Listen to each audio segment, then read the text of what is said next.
are going to talk about the thyroid today. So, Amy, care to start us off? And I know personally, I've struggled. When I was going through my gut issues, I had really wonky thyroid stuff going on. And I didn't have the autoimmune component, so I was in that really weird, like, I had multiple antibodies run. Which I know there can be some caveats, but I just don't think I was in the autoimmune category. Quick recap for those of you who are not super thyroid savvy. The markers that you see on blood work are usually going to be, if it's from a conventional doctor, they're usually going to test TSH, and that's it.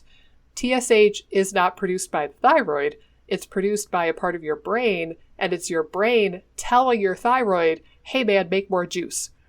And then the thyroid is going to respond, hopefully by making more thyroid hormone. And then that can kind of regulate itself, right? So if your brain is having to scream down at your thyroid, like, oh my God, we need more hormone, that would be reflective of a high TSH. It's like your brain is yelling at your thyroid to do its job. And that's why we say that's low thyroid function, because it's like the brain has to work that much harder to get the thyroid to do its job. On the converse, the flip side, if you have too much thyroid hormone, your brain is going to shut down that signal and say, nope, we're good. Nope, we don't need any more. And it will take away that stimulus, so then TSH goes low. So that's when you have too much thyroid hormone. So it's flip-flopped. It's a little counterintuitive.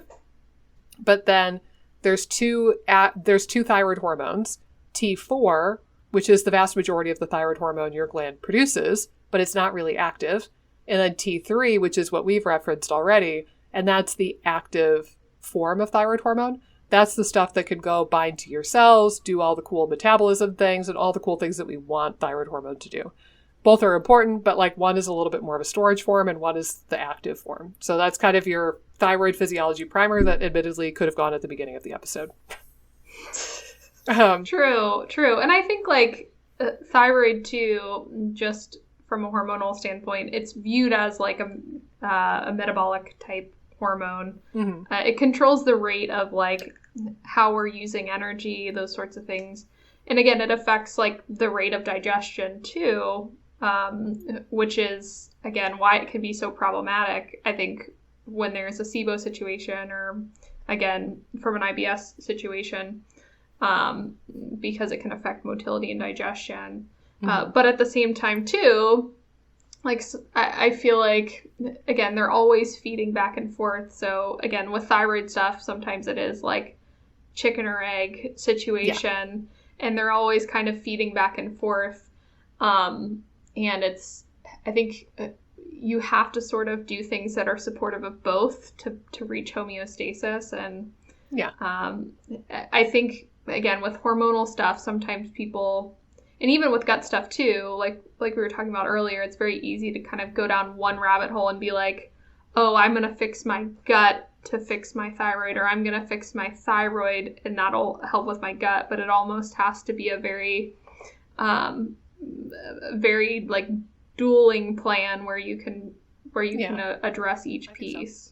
Yeah, in terms of, I know we talked about a few, I wanted to just touch on some of the symptoms, just to kind of run through. I would say most people that listen to our podcast are probably hip to like some thyroid, like they have some thyroid knowledge. We hope, because it took us how long to get to the symptoms of hypothyroidism? Right. 28 minutes in? That's all right. But I think that the symptoms side of things, so we talked a little bit about like sometimes weight gain, again, is like the popular thing that I think people think of with thyroid issues is like, oh, weight gain. But like you were saying, brain fog's a big one. Energy issues are a big one. Depression's a really big one. Yep. I think there was something like some study that was saying, 25% of people diagnosed with depression actually have like thyroid abnormalities, which is really interesting and sad that like people could be having underlying some of the depression could be some thyroid issues. Yeah. I think that I sort of remember when I was going through thyroid stuff, like it felt like you're like trying to walk in mud or like quicksand. Like it just felt like everything was very slow and like nothing moved quickly. I even think I had some like more slurred speech type issues. Like it's really weird. Like I'll watch old videos of myself during that time and be like, oh, my speech was slurred. And I even noticed it back then. But yeah, like I everything was just slower. I couldn't think straight. Those are the big ones. Feeling cold, hair loss are both huge. Constipation also. Constipation. For hypo. Right.